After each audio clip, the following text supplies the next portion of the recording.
Felices de compartir una vez más con ustedes a través de la primera televisora de los Altos Mirandinos, Mira TV. Bienvenidos a la entrevista.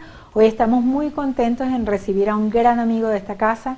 Se trata de Monseñor Freddy Jesús Fuenmayor, quien es obispo de la diócesis de Los Teques y bueno, pues un hombre dedicado a hacer el bien, a llevar esa palabra de amor y consuelo a todos los que están pues bajo su dirección. Y nosotros nos sentimos contentísimos porque hoy sabemos que nos hacemos una gran pregunta, y es: ¿qué tienen en común un médico de vocación científica y una religiosa dedicada al silencio y a la oración en un claustro?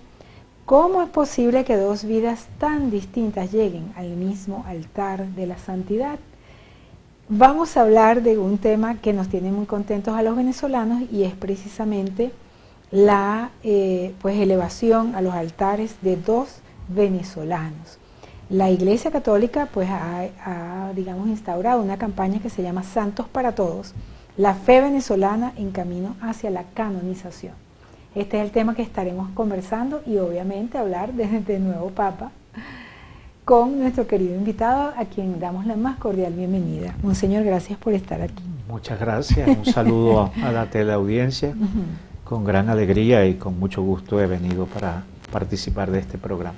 Así es. Bueno, mire, como nosotros somos venezolanos y nos toca tan de cerca pues la canonización de José Gregorio Hernández y Carmen Rendiles, todo esto está pues en proceso. La Iglesia tiene sus tiempos que son a veces un poquito largos o a veces son sorprendentemente cortos, pero bueno, en este momento ya es una realidad. Estaríamos esperando en todo caso que el nuevo Papa pues convoque, me imagino, cómo será el procedimiento. Bueno, nos gustaría saber qué significa para Monseñor, primero que de alguna manera pues estamos cerca, ¿no?, de una de estas santas aquí en los Altos Mirandinos, específicamente en Carrizal, Carmen Rendiles, y además cerca en el corazón con José Gregorio Hernández. Quizás él es de los Andes, pero bueno, nosotros también queremos mucho los Andes. Venezolano. Venezolano, sí. Lo importante, ¿no? Sí. Bueno, hace tiempo que estábamos esperando. La vida de santidad de José Gregorio Hernández era más que reconocida por el pueblo venezolano, tanto que se encomendaban a él, sobre todo en temas de salud, porque él fue un médico dedicado y entregado. Y bueno, la santidad es el reconocimiento por parte de la Iglesia que una persona ha vivido durante su vida viviendo el Evangelio, siguiendo la voluntad de Dios, si se quiere, de una manera intensa, ¿no?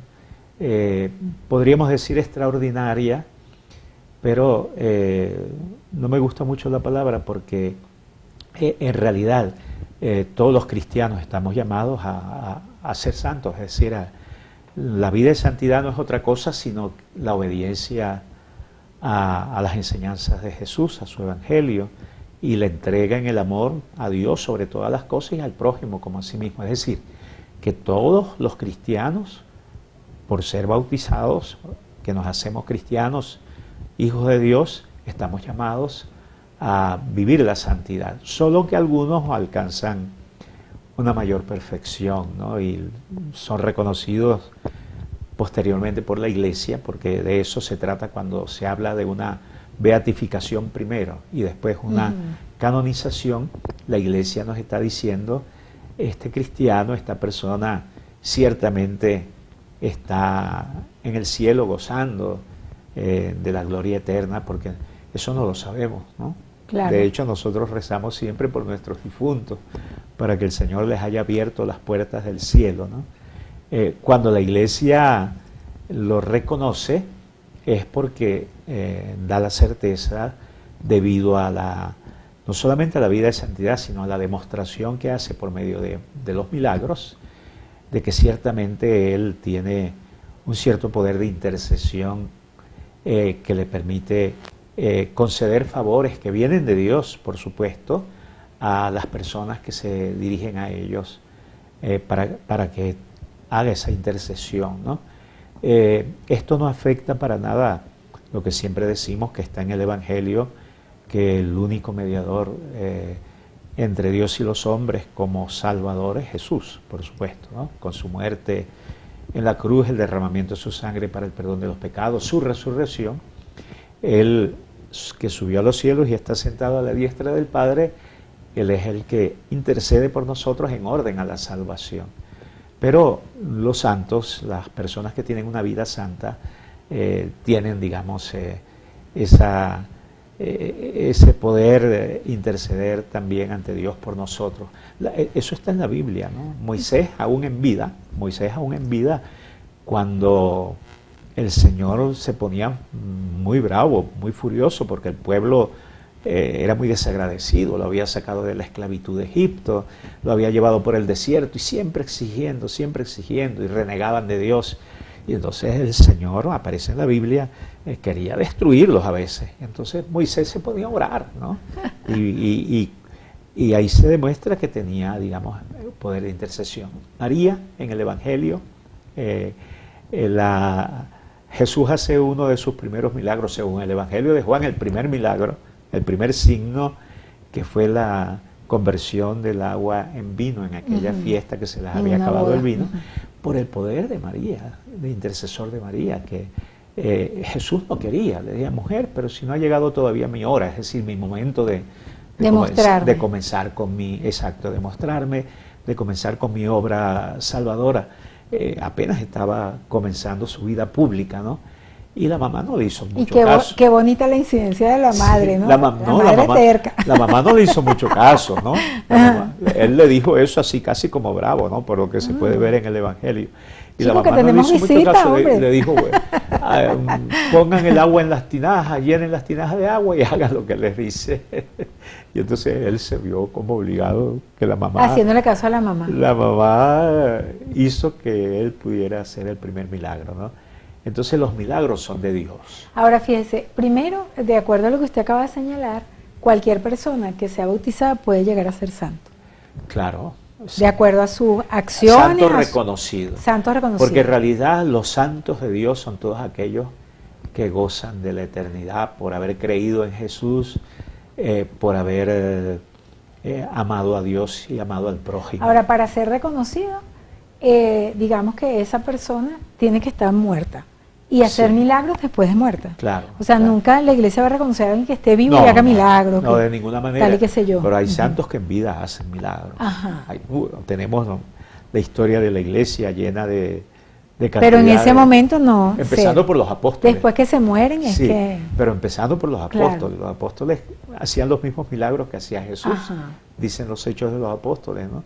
Y luego a lo largo de la historia del cristianismo vemos como muchos hombres o mujeres que son de una vida de santidad muy grande, muy intensa, hacen milagros también. Ahora fíjese, monseñor, ¿qué significa para usted como uno pues de los líderes de nuestra iglesia acá en Venezuela, que en este momento tengamos 2 beatos, o sea, no uno?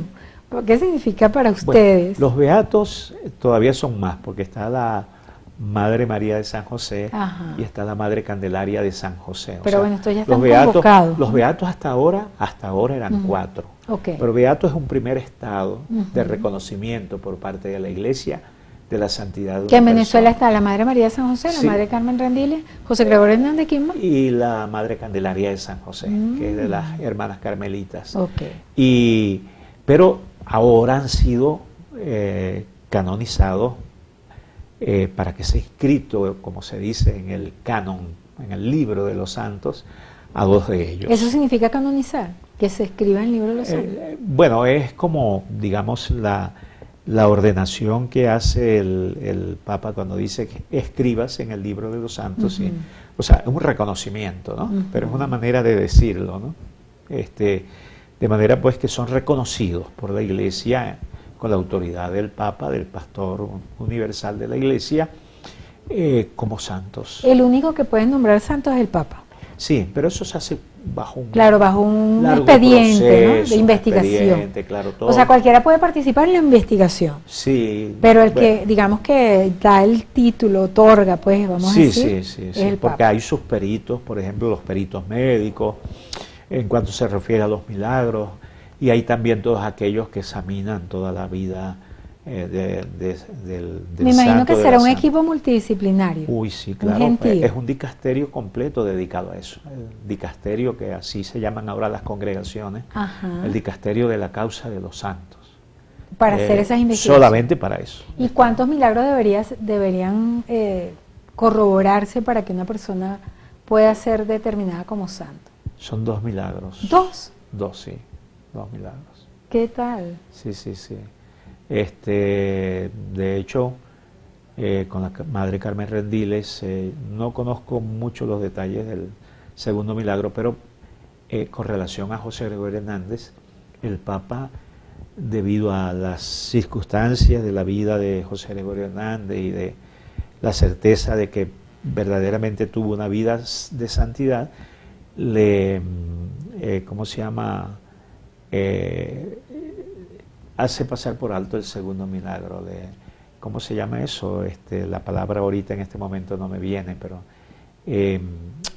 lo exime pues de este segundo milagro. Y por entonces, su historia de vida. Bueno, sí, pero es que es evidente de la vida de santidad, y además una persona tan interesante porque era un hombre muy culto, además de bien formado como médico, era un científico. Era un científico. O sea, había estudiado en Francia, en Alemania y en Estados Unidos, en Nueva York,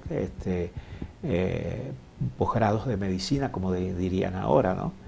Y luego aquí fue promotor de cátedras, ¿no? Entre ellas la cátedra de microbiología, o sea que un hombre verdaderamente ejemplar. Y un pueblo clamando su santo. Claro. Bien, claro, que sea claro, otro detallazo. claro. ¿No? Y ese es un detalle que no hay que olvidar. Incluso él Ajá. incursionó en el campo de la filosofía. Él tiene un libro de filosofía, un libro sobre filosofía, porque él quiso en algún momento ser no sacerdote, sino monje. Bueno, quiso ser sacerdote también y quiso entrar al seminario, pero después decidió ingresar al monasterio de los padres trapenses en Italia, en Roma, el mismo donde estuvo Monseñor Montes de Oca, ese famoso obispo larense que luego fue obispo de Valencia, ¿no? Monseñor, en la próxima parte me gustaría que usted nos cuente, dado que un milagro es algo inexplicable, es algo que pasa pues en relación a una petición de un ser humano que no se puede explicar. Entonces, ¿cómo se prueba un milagro? En la próxima parte vamos a hablar de eso con nuestro queridísimo invitado, Monseñor Freddy Jesús, obispo de la diócesis de Los Teques.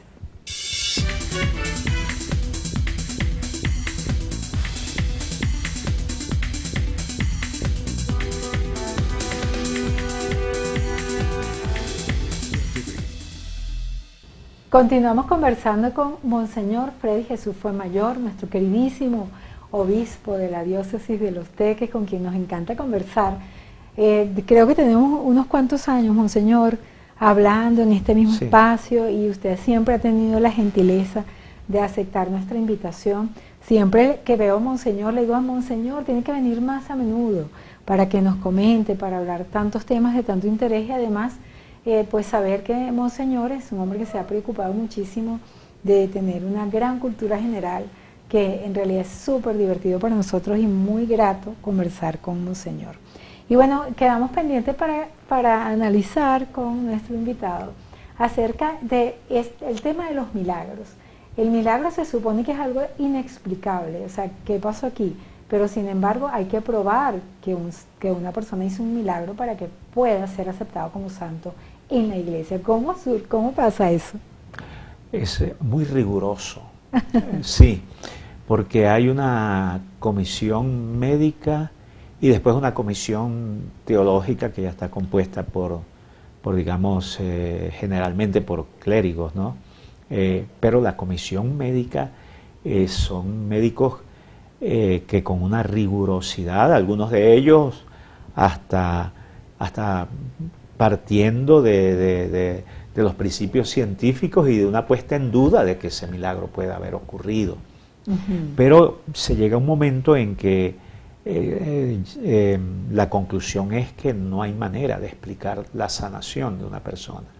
Y así ha sucedido en muchos casos cuando el médico de acá, porque siempre es así, o sea, una persona afirma de haber sido objeto de un milagro, de una curación milagrosa, entonces médicos de aquí tienen que certificar que verdaderamente ha sido una curación inexplicable. O sea que desde el punto de vista científico médico no tienen ellos manera de explicar la curación, la sanación de esa persona.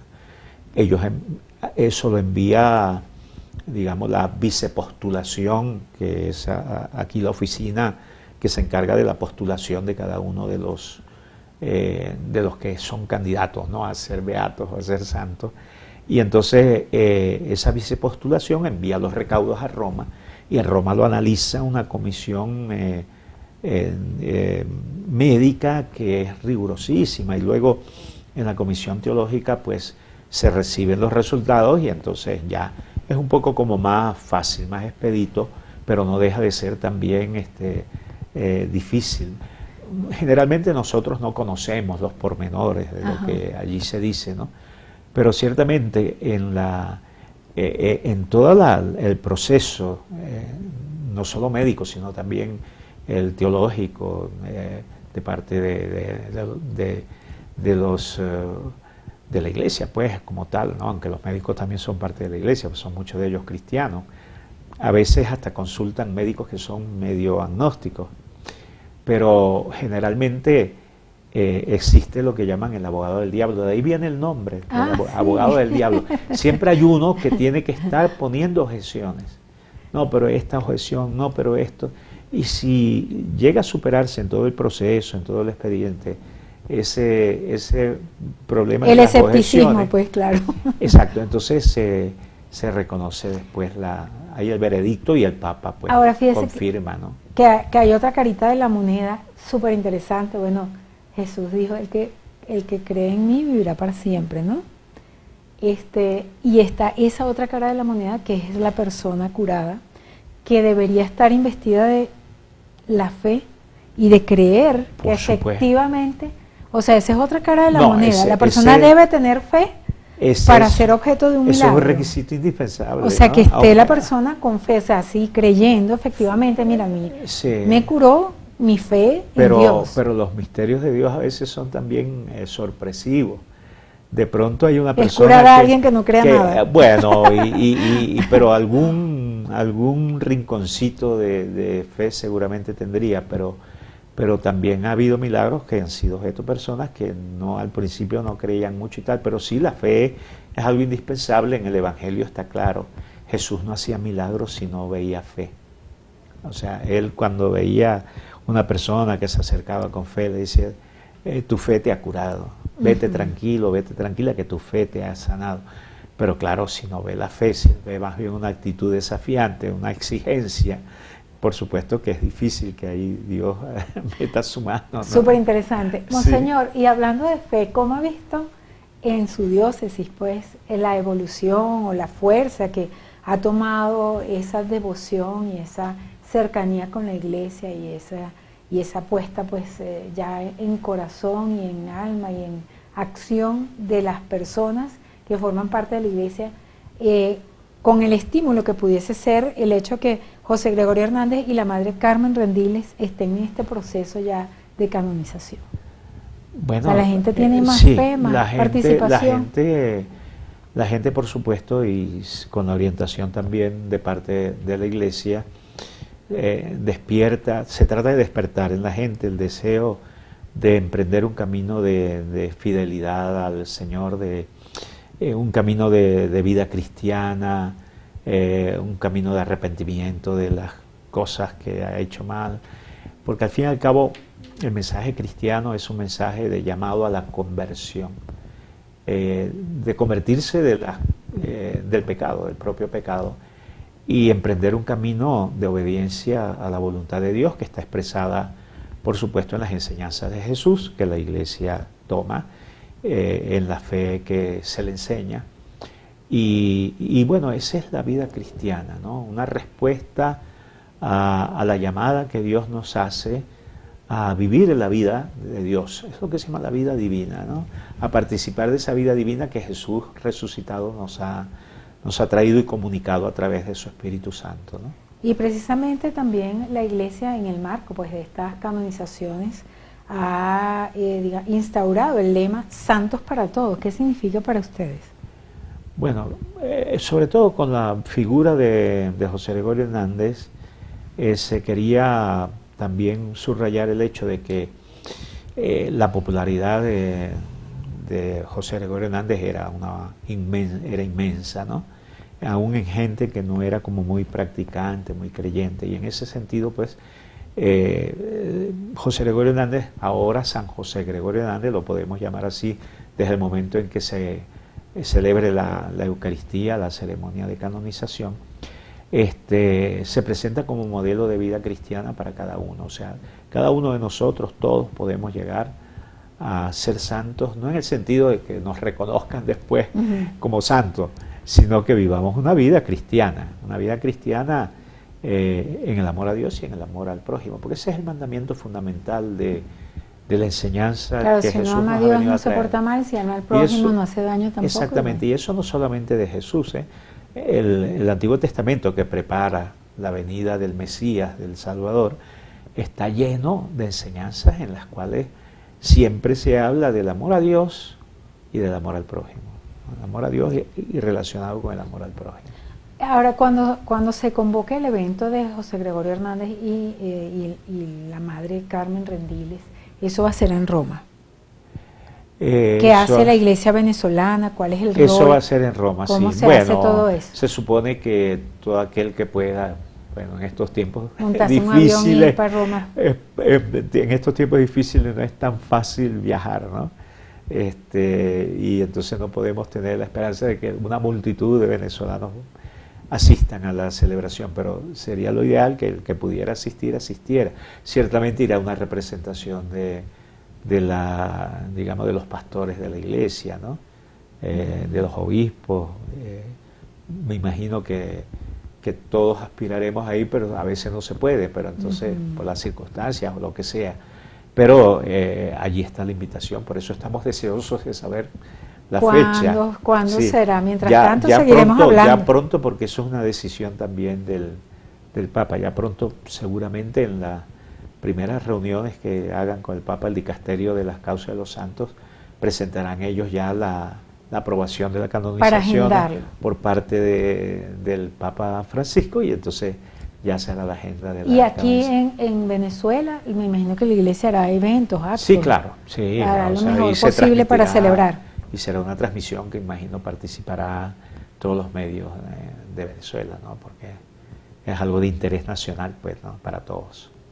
Es un acontecimiento, ¿no? Muy importante para los venezolanos. Acontecimiento de vida cristiana, por supuesto. Exactamente.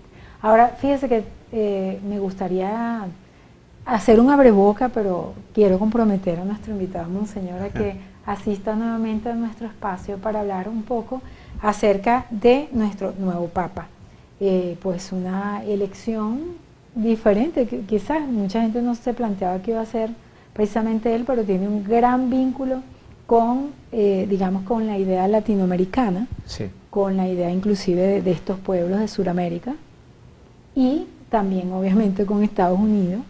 Claro. O sea, es una persona que, digamos que culturalmente... Y con todo el mundo, porque él fue prior general, lo que quiere decir superior general de los agustinos, que es la orden de San Agustín, que es milenaria, y además de eso presente en todo el mundo. Y él fue el prior general, le tocó visitar todos los países del mundo y todos los continentes, ¿no? Durante 12 años. Pero fíjese que con todo ese, digamos, bagaje que tiene de preparación, de formación, etcétera, uno percibe que su acción, que su legado, que sus ganas de aportar es más que todo espiritual. Por supuesto, yo lo percibo a él mucho claro, más espiritual que los demás, más como enfocado al tema de la salvación del alma. Sí, bueno, claro, pero lo que pasa también es que... Hasta ahorita, ¿no? Tiene poco tiempo. Sí, lo espiritual y la salvación del alma tienen mucho que ver con lo que pase aquí en la tierra, ¿no? Claro, nosotros no estamos, digamos, ausentes ni alejados de las situaciones de la persona humana, ¿no?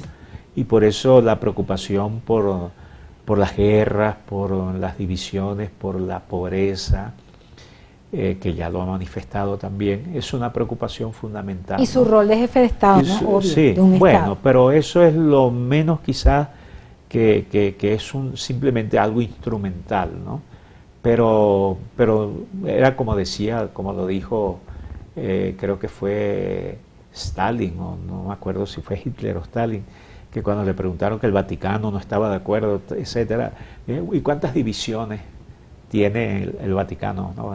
En tono irónico, como diciendo el ejército del Vaticano que tan poderoso es, ¿no? Por supuesto que esa no es la tarea de la Iglesia. Las circunstancias históricas dieron lugar a que se estableciera el Vaticano como un pequeño Estado. Sí, lo importante es la dimensión espiritual, pero la dimensión espiritual no está divorciada de lo que significa la preocupación por las circunstancias de la humanidad, ¿no? O sea, si hay una guerra, yo no puedo pasar por delante, yo no puedo ser indiferente.